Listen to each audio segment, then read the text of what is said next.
It's a beautiful Sunday morning, guys. Labor Day weekend. It's about 80 degrees out here in North Texas. And, you know, it's about 9:30 in the morning, almost 10 o'clock.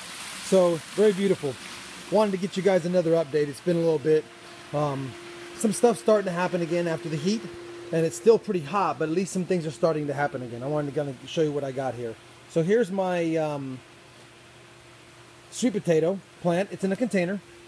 And, you know, it's starting to get a little blighty. I keep pulling off the blight leaves, trying to prolong the plant's life. Since we're still about, I don't know, what am I, 40 days out from really trying to harvest it? Maybe less. Sucker's vining everywhere, though. And the new growth looks good. So, and I'm a rookie at this, but I think I'm supposed to top that off with some soil here. Probably do that today. I've had a pretty bad aphid problem in my backyard. I'll show you the peppers in a second. I've just sprayed these with a little bit of neem oil and water solution. I'll show you if you can see here. Right about there's a leftover ant looking for aphids again. They keep bringing the aphids right back onto the plants, and they love the flowering parts. So every time I get a flower set or a fruit set, the ants decide that they're going to go ahead and put aphids on them. Anyway, I've just sprayed it all down. Lots of flowers and some fruit sets. I'll give you an example of one back here. So that's my mini peppers, mini sweet peppers. My purple jalapenos doing pretty good. We've got several beginning fruit sets on this plant. So that's pretty cool. Those will turn nice and red when they're fully mature. And then let's see what else we got back here. Just the herbs. Still got my rosemary, thyme, oregano going on.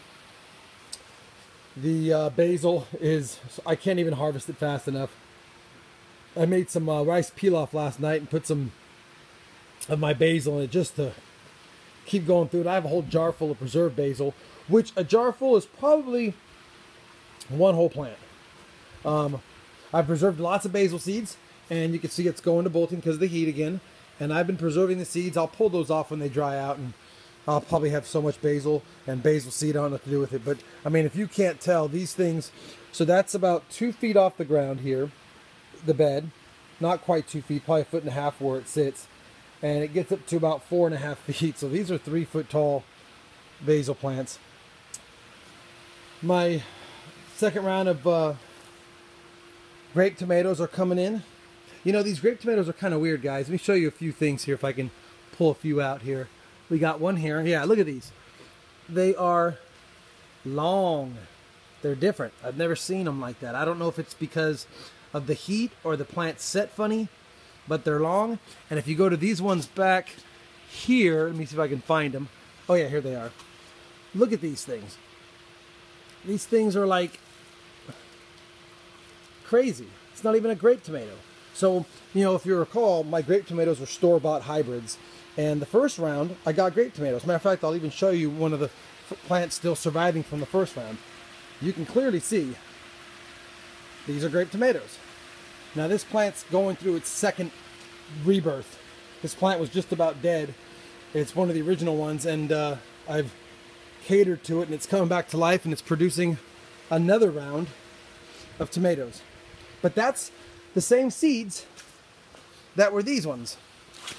So I don't know if, you know, it's typical, but from what I understand, sometimes with store-bought hybrids, you can get different plants. Anyway, kind of different for me. All right, onto the peppers. So, case of the aphids bad over here, guys.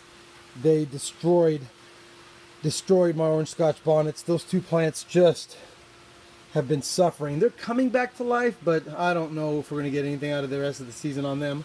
Fresno peppers are hanging in there despite a bad aphid problem down low.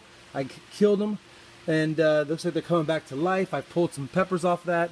The Serrano pepper is hanging in there. We don't have any fruit sets on this right now. It's got a few more flowers coming in, but not much action going on. Same with the Joala fingers. I've harvested more of these. It is getting flowers again, as you can see. So they are coming back to life. That's good. On to the big Jims, though. These suckers are finally coming back strong. We've got a big Jim pepper here. We've got a big Jim pepper started right here.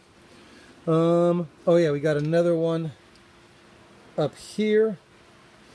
And then if I go back to this other plant, we've got one up there. And then we've also got a couple of bad boys right here. So that's good.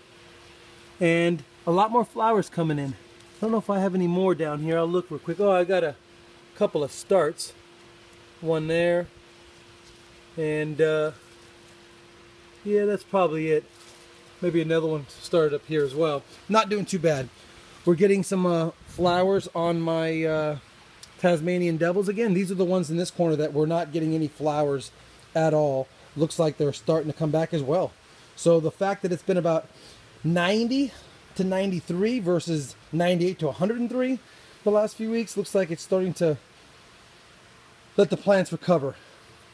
Still got the leaf curling going on from the heat, getting burned, and you know, the aphids and stuff, but other than that, not too bad. My bell pepper patch is doing pretty good. There's a few fruit sets in here. I'm not going to dig through them, but you can see all the flowers on these things. So I'm assuming we're going to get quite a bit of bell peppers here shortly. And I'm excited about that. The let's see, these are the Bush Lake green beans, and honestly, not doing too bad now. They were almost dead, and if you look, and I don't want to go in there and pull apart the plant, but you can see there are quite a bit of green beans set. Now, I've harvested a couple of them. They're pretty good. A little immature. I have to wait a little longer. I got to be patient, but it is coming back, and even the one down here is starting to get a few unhealthy green beans set, but it is starting to come back to life as well. So that's not too bad. Onto my squash section. Got the yellow crookneck squash. It's got mostly, well, it only has male flowers, both of them. Right now they both only have male flowers being set, and you can tell by there's no beginning of a bulb underneath there. It's just a long stem. So still a little bit before they set the female flowers and I can pollinate them. But on my zucchini plant, see if I get a good shot here, it's been putting out male flowers like crazy, and then I noticed this week we're finally starting to get some female flowers down there. You can see the difference. The female flowers have a beginning of a zucchini bulb, and then the flowering part, the ends will open up like the male flowers, very similar, a little different inside, but once they open up, I'm going to take the male flowers and hand pollinate them. I don't get a lot of bees back here. I get a lot of wasps, not a lot of bees. Then my kabocha squash plant. Now this is cool. It grabs and climbs. So no matter where it goes, it grabs onto anything and everything so that it has support. So that way when it produces squash, it's able to hold on to the weight. But anyway, we'll see how that goes. It's a pretty good plant for the cold, so we'll see if I can get something started on it here in the next 30 days. Anyway, guys, that's this side of the yard. I'm going to pause the video and take you over to the other side so you can get a good look at what I've done where I put those new raised beds. Thanks.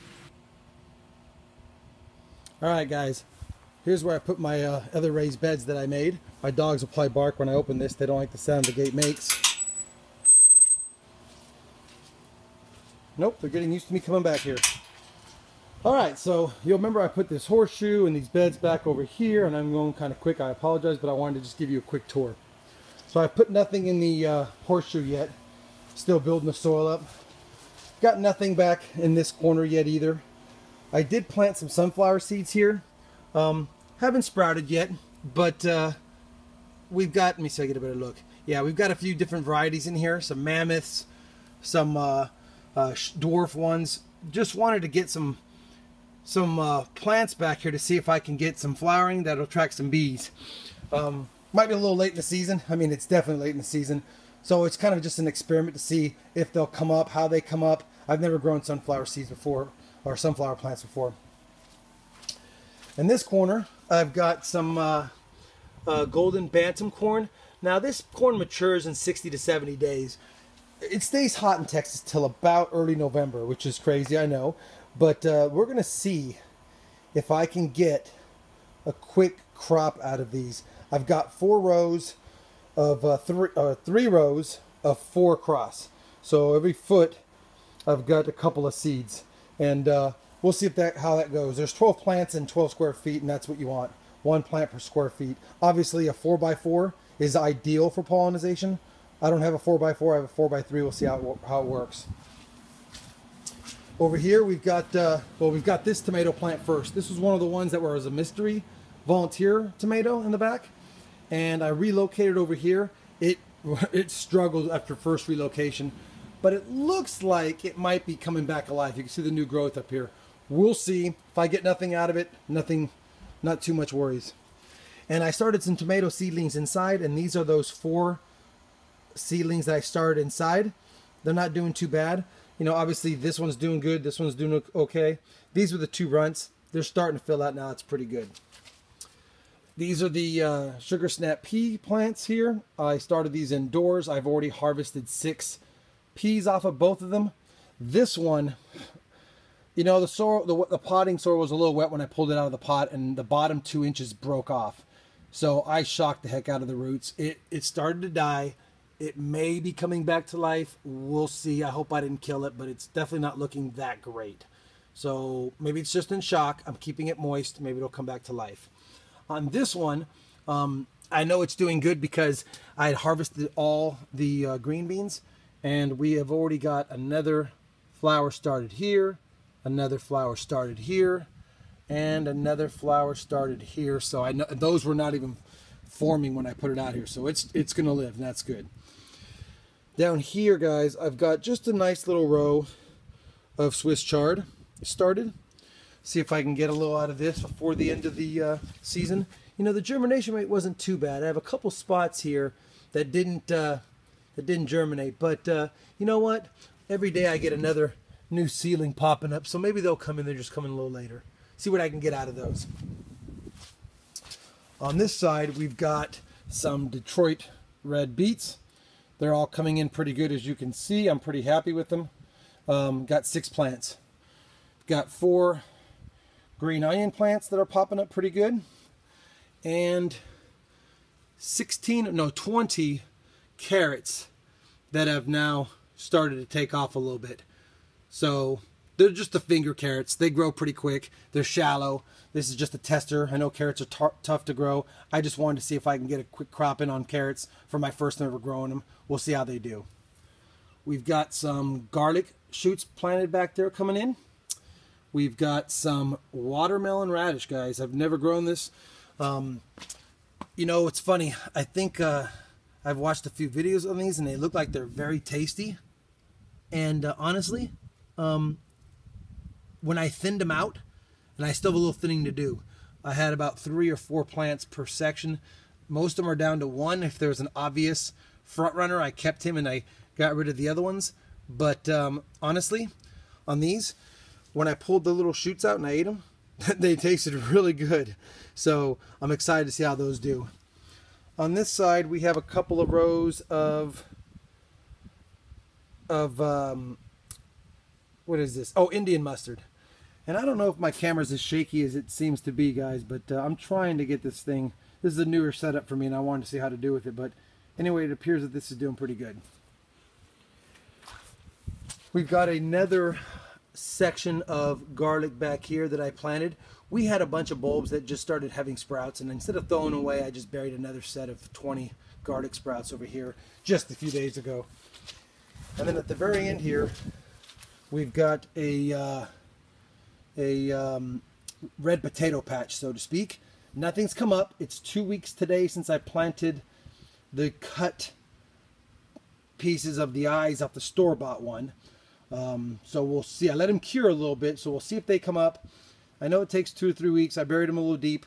We'll see if they come up, and if they do, then I'll have quite a few potato plants back here. I haven't had a lot of success with potato plants lately, so because I'm not buying the seed potatoes. Anyway, Get back here and give you guys an overview of it. This is the other side of the garden. I have a lot of space and a lot of things I still can grow. It's just that it's late in the season, so I'm probably just going to work on my compost bin and build the soil up for some late winter, spring crops for next year. Anyway, guys, thanks for watching. See ya on a next update.